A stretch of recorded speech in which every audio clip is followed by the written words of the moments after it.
Mirasee. Hey, I'm Fred Diamond, and you're listening to Making It. I run the Institute for Excellence in Sales. I'm also the host of the popular Sales Game Changers podcast. The mission of the Institute for Excellence in Sales is to help sales leaders attract, retain, motivate, and elevate top-tier sales professionals. I'm excited to be on today's show. You know, my father was an accountant. My mother was in philanthropy, although she wasn't really a salesperson per se. What actually happened was when I went to work in my very, very first job, I was a technical editor at McGraw-Hill Publishing, and I sat next to the salespeople. And I saw them hustle, and I saw how they talked to their customers. And I came to the realization relatively quickly that if we didn't have these amazing people out there selling the technical documents that we were creating, that there really was no purpose for us. And I wouldn't have a job and the company wouldn't be around. So I started asking the salespeople questions. I started following them on sales calls, which they were very gracious to allow me to go on. And then when I went to Apple Computer, my first job in technology, I realized that the salespeople were truly the stars. Of course, product people as well, but in the field, it was the salespeople who were making things happen. They were dealing with the customer, and they also had great lives. Yeah, most of them that were successful had achieved a lot in their careers, and a lot of it was because of the work they were doing to help their customers achieve their mission. So people think I'm a great salesperson, and I run the IES Institute for Excellence in Sales and host the podcast Sales Game Changers. I wasn't a natural salesperson growing up.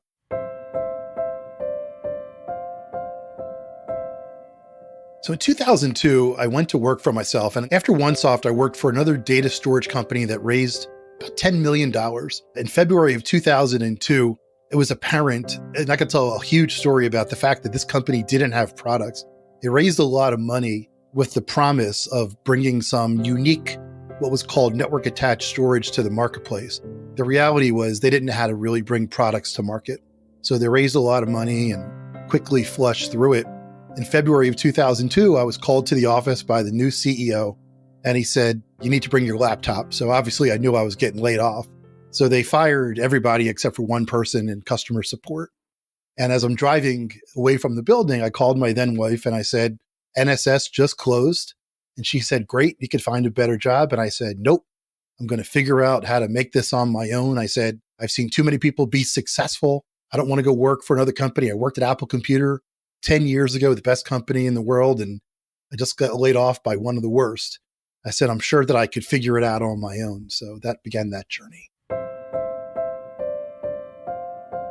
There's an author named Daniel Pink, who some of your audience might be familiar with. He wrote a book. His first book was called Free Agent Nation. And basically it was about the premise of working for yourself as what is now known as a fractional employee. And I was telling everybody my vision for this, and everybody was telling me, "Fred, you're going to be so successful. You're so smart. You worked at Apple and Compaq. You know more about marketing than anybody. You're going to be great." And here's the observation. I had no clients. So if everyone's telling me how great I am, and I wasn't getting any clients, people were telling me, "How can I help you? You're going to be great. I'd love to help you." But 6 months into the gig, I literally had no clients. And the most impactful day of my career, it was July 17th, 2002.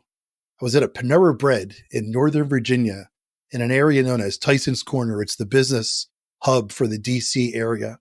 And I was talking to a woman who worked for a company called Administaff. They're now called Insperity. They were outsourced HR and payroll and things like that. And I'm telling her my shtick, and this might have been the 60th time I've told the story. Here's what I'm hoping to do. I understand the marketing process, blah, blah, blah. And at that moment, I had this epiphany. It was 2:00 in the afternoon.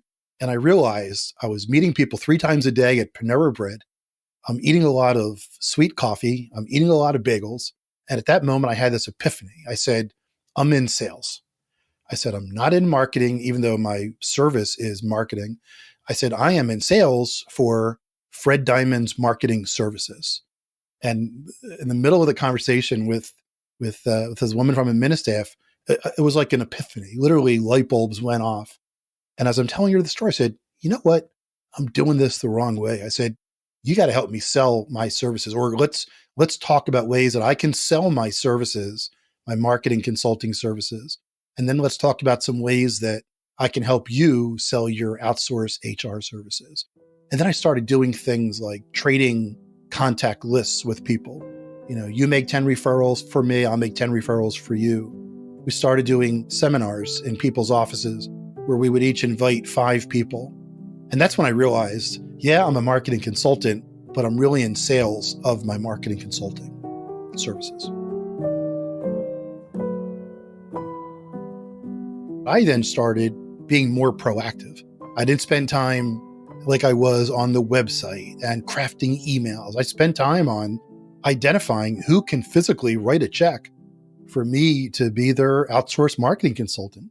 So I got very, very focused on who my specific target was. And I also got very, very focused on engaging in conversations. And sales is all about the continuation of conversations that were going to lead to some type of transactions.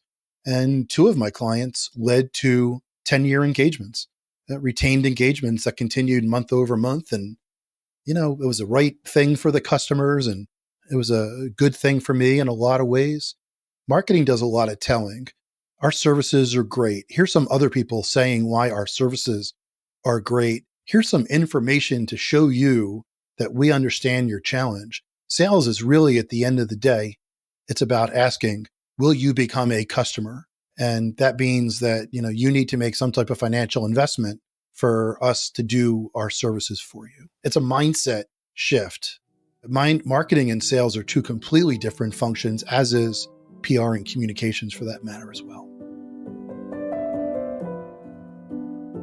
When did I think I made it?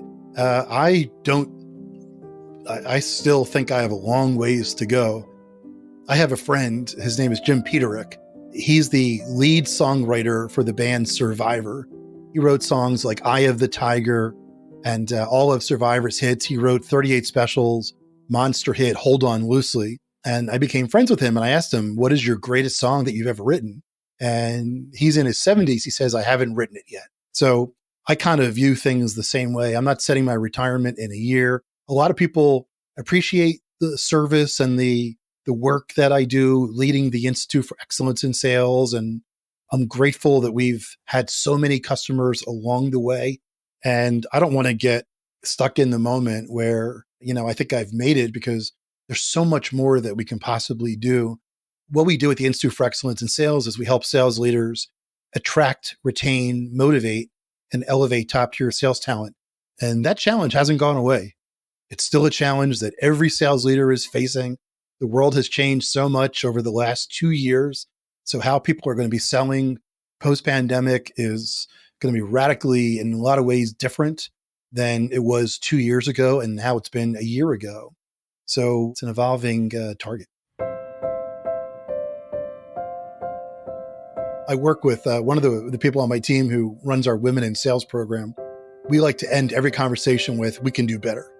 So even though people applaud us and people participate, we have such high standards that we're always striving for more. But, sometimes you have to accept that people appreciate what you're doing and that people see value in it, and you have to let that in. And it's not easy, to be honest with you, for me to do that. But there are times when I will allow it to sink in, but then you got to keep going.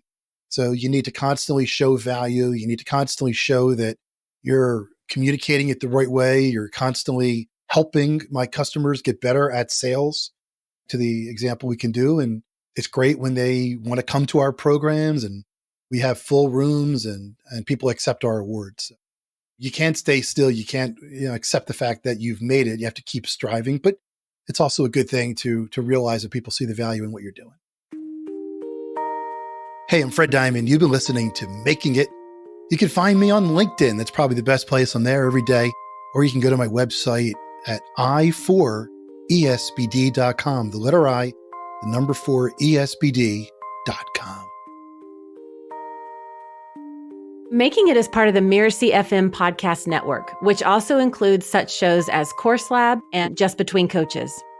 This episode of Making It was produced by Danny Bermant and Geoff Govertsen. Cynthia Lamb is a supervising producer. Danny Inney is our executive producer. Post-production by Post Office Sound. So you catch the great episodes that are coming up on Making It, go ahead and follow us on Apple Podcasts, Spotify, or wherever you're listening right now. And if you like the show, please leave us a starred review. It's the best way to help us get these ideas to more people. Thank you, and we'll see you next time.